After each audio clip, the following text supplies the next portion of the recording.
Romanos, capítulo 4, versículo 13 ao 17.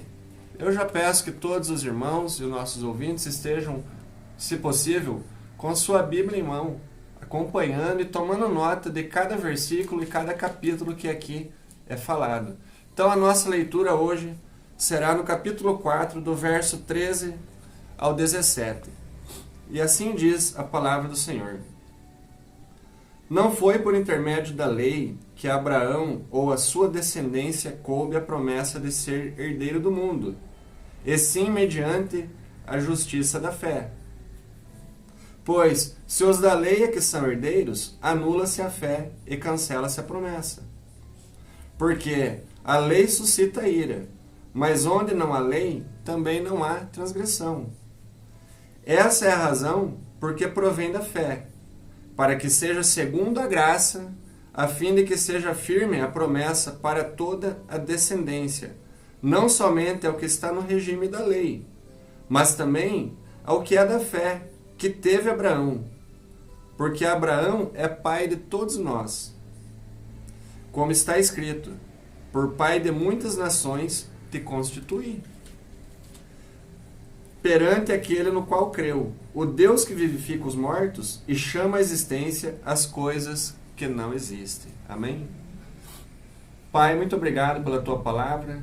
Sabemos, ó Deus, que assim como foi com os reformadores, que vendo que não pelas obras da lei, mas pela Tua graça, mediante a fé, que nós possamos alcançar e chegarmos ao conhecimento da verdade.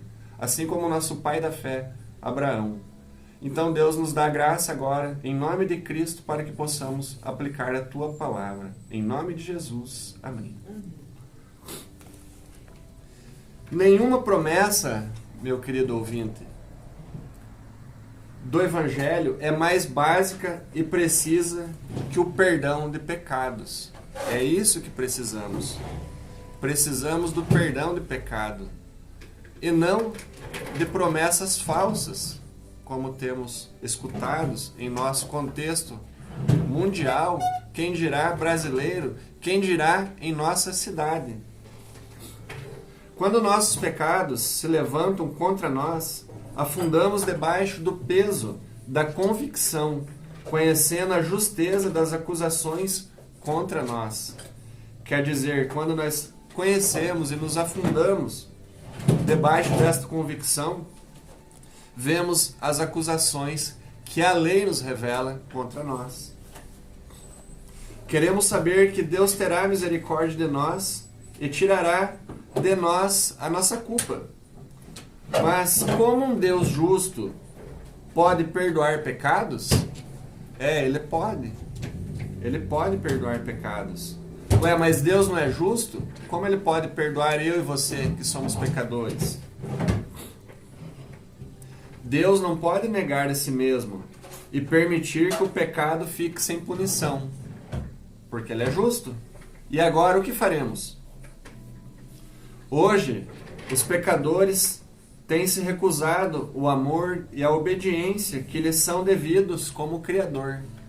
Estão negando a obediência ao nosso Salvador, o nosso Criador, como já ouvimos aqui nos hinos.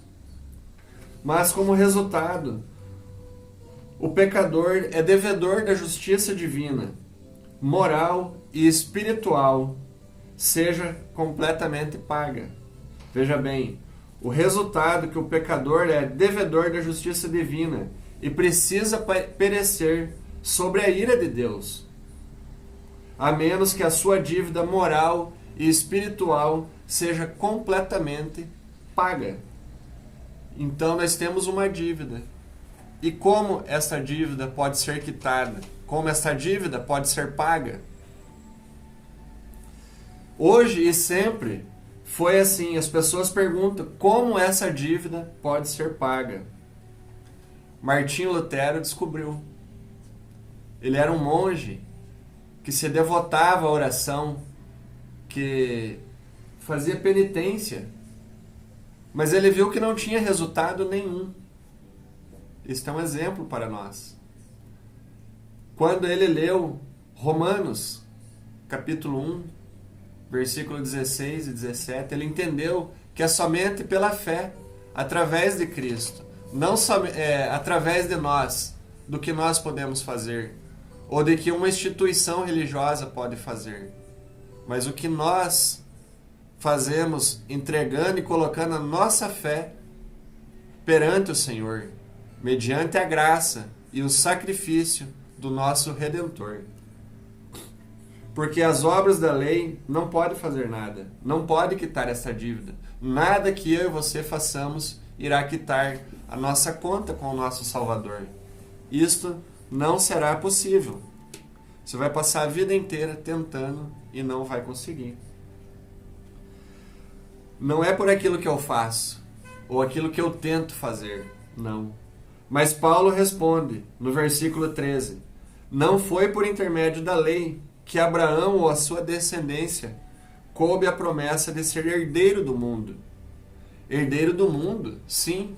Se você é filho do dono do mundo, do Criador do mundo, você é herdeiro. Deus fez a promessa a Abraão. Mas foi sim mediante a justiça da fé, não de obras, não daquilo que nós podemos fazer, mas através da fé. Assim creu Abraão. Isso que o verdadeiro cristão convertido enxerga quando pode chegar ao Evangelho, quando o poder do Evangelho chega ao coração dessas pessoas. Assim como foi com Lutero. Lutero enxergou, diz assim no capítulo 1, versículo 16 de Romanos: pois não me envergonho do Evangelho, porque é poder de Deus para a salvação de todo aquele que crê, primeiro do judeu e também do grego. Visto que a justiça de Deus se revela de fé em fé, como está escrito, o justo viverá pela fé. Então, através das Escrituras, não foi através do homem, foi através da Escritura que ele teve o despertar, que o poder do Evangelho alcançou este reformador. E alcançou a mim, e alcançou você, irmão, que está nos acompanhando. E você que não é salvo em Cristo Jesus, Ele pode te alcançar esta noite. O Senhor quer alcançar você. Ele quer te salvar. Ele quer libertar você do seu pecado, das amarras de Satanás, do mundo corrupto qual vivemos. Ele quer libertar eu e você do pecado. Então é pelo Evangelho, pelo poder de Cristo, pelo sangue de Cristo. Assim foi com Martinho Lutero. Também aconteceu com John Wesley. Quantos conhecem a história de John Wesley, o metodista? Numa reunião na Morávia, na rua Aldersgate, em Londres, em 1738, foi lido o prefácio do comentário de Lutero, a carta aos Romanos. E Wesley sentiu um calor estranho em seu coração ao ouvir o relato sobre a transformação que Deus opera no coração por meio da fé. Ali ele obteve a certeza da salvação e do perdão dos seus pecados e proclamou o seu novo nascimento. Assim como Lutero, assim como John Wesley, vendo um comentário de Lutero sobre Romanos. Veja bem o poder que o Evangelho tem de transformar. Eram dois religiosos.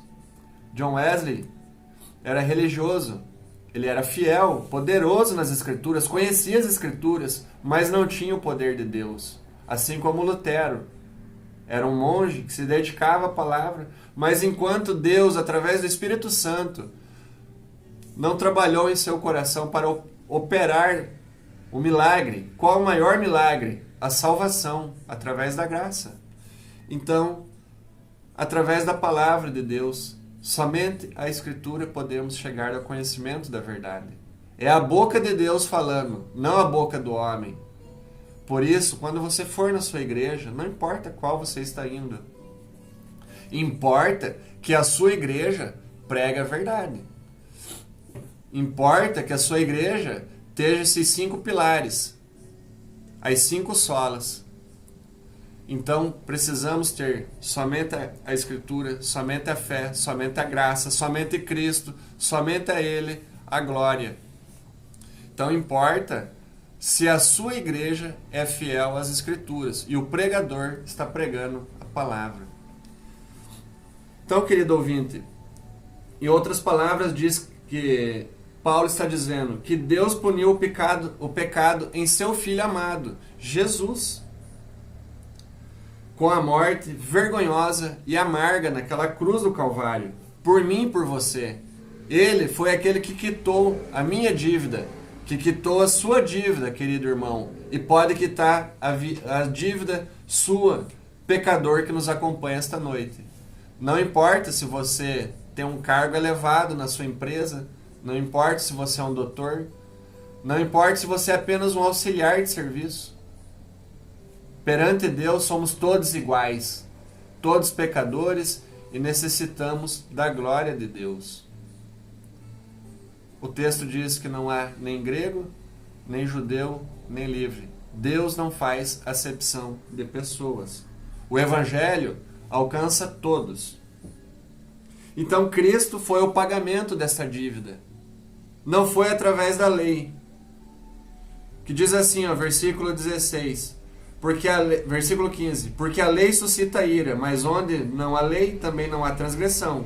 Esta é a razão porque provém da fé, para que seja segundo a graça, a fim de que seja firme a promessa para toda a descendência. Toda descendência, quem é? Todo aquele que crê. Todo aquele que crê pela fé e não pelas obras. Agora, somos salvos do quê? Somos salvos de Deus. A Bíblia nos ensina que somos salvos da ira de Deus. Aqui mesmo em Romanos capítulo 5, versículo 9 diz que somos justificados pelo sangue de Cristo. Seremos salvos da ira. Então somos salvos de Deus, da ira de Deus. A justiça divina exige que o pecado seja punido, mas Jesus nos livra desta punição. Mas para isso você tem que ter crido, aceitado Ele como único e suficiente Salvador. Então, somos salvos de Deus. Será que há algum outro meio de obter a salvação por nós mesmos? Um dia, Jesus foi questionado, lá em João, capítulo 6, versículo 28 e 29. Fizeram uma pergunta para o nosso Senhor. Que faremos para realizar a obra de Deus? E a resposta foi: a obra de Deus é esta, que creais naquele que por ele foi enviado. Você vê como é simples. O Evangelho é simples, está para mim e para você, para todo aquele que crê. Não será confundido. Então não é a lei, é a graça. Então somos salvos de Deus, da ira de Deus. E agora, somos salvos por Deus. De que maneira, irmão? Somos salvos, está lá em Efésios, capítulo 2, versículo, um texto bem conhecido da nossa Irmandade. Efésios 2, versículo 8 ao 10, diz assim a palavra do Senhor. Porque pela graça sois salvos, mediante a fé, e isto não vem de vós, é dom de Deus, não de obras, para que ninguém se glorie, pois somos feituras dele, criado em Cristo Jesus, para as boas obras, as quais Deus de antemão preparou para que andássemos nela. Então não é aquilo que nós fazemos, nós agora fazemos boas obras porque já fomos salvos, porque Cristo pagou a nossa dívida. Então somos salvos por Deus, é dom de Deus, não é mérito nosso. É Deus que nos salva através de Cristo Jesus, que morreu e ressuscitou por mim e por você. Então somos salvos de Deus, somos salvos por Deus e agora somos salvos para Deus. Fomos salvos para a glória de Deus. 1 Coríntios, capítulo 6, versículo 20 diz: porque fostes comprados por preço, glorificai, pois, a Deus no nosso corpo. Qual foi o preço? o sangue do nosso Cordeiro, puro e imaculado. Foi um preço caríssimo que Deus pagou, enviando seu próprio Filho. Diz aí, querido ouvinte, mande comentário aqui para nós, no 39, 10, 12, 30, se você teria coragem de mandar o seu filho morrer por mim, um pecador, morrer por você, um pecador, pelo seu filho, sua esposa, seu avô, sua avó, sua mãe, sua tia. Você teria coragem de enviar o seu filho para morrer por nós? Por pecadores? Deus enviou. E agora, será que nós não devemos nos voltar por aquele que se entregou e nos amou? Então devemos glorificar a Deus com o nosso corpo, com nossa mente, com nossos lábios, com nossa vida, com o ensino da palavra, com o estudo da palavra, e comunicar para aqueles que não têm conhecido o poder do Evangelho. Então o propósito de Deus é para que nós possamos adorá-lo e viver segundo a sua vontade. Se nós olharmos lá para Gálatas, capítulo 2, versículo 20, a palavra de Deus diz assim, Gálatas 2, versículo 20. Acompanhem com sua Bíblia. Porque eu, mediante a própria lei, morri para a lei, a fim de viver para Deus. Estou crucificado com Cristo. Logo já não sou eu quem vive, mas Cristo vive em mim. E esse viver que agora tenho na carne, vivo pela fé no Filho de Deus, que me amou e a si mesmo se entregou por mim e por você. Ainda Gálatas capítulo 5, verso 1 diz assim: Para a liberdade foi que Cristo nos libertou. Permanecei, pois, firmes, e não vos submeteis de novo ao jugo da escravidão, o jugo das obras, o jugo do pecado, o jugo da lei. Assim como diz em Atos, capítulo 13, versículo 38 e 39, diz assim: Tomai, pois, irmãos, conhecimento de que, se vos anunciai remissão de pecados por intermédio deste, e por meio dele, todo o que crê é justificado de todas as coisas, das quais vós não pudestes ser justificados pela lei de Moisés, nem pela lei de Moisés, nem pela sua própria vontade, nem pelo batismo da sua igreja, nem pelos usos e costumes da sua igreja, nem pelos ritos cerimoniais da sua igreja, nem pelas ladainhas da sua igreja. Nada disso será suficiente para a salvação. Você vai passar a sua vida tentando e não terá salvação. Agora, eu quero dizer para você, meu amado ouvinte que nos acompanha, se você não crê em Cristo, sabe o que você precisa para ir para o inferno? Preste bem atenção que eu vou falar para você, escute, e vou mostrar aqui pela rede social o que você precisa fazer para ir para o inferno. Escute bem que agora eu vou falar. Sabe o que você precisa fazer para ir para o inferno?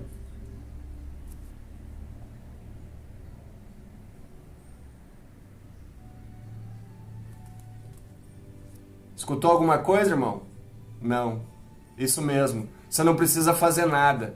Coloquei uma folha em branco na frente da câmera aqui, mostrando o que eu ia escrever. Não escrevi absolutamente nada. Se você achar que pelas suas obras e pelo aquilo que você fez, você irá para o céu, você está completamente enganado. Se você acha que nesse credo que está negando a palavra de Deus irá te salvar, absolutamente não. Há muitos caminhos que levam para o inferno, mas não há nenhum que pode te tirar de lá.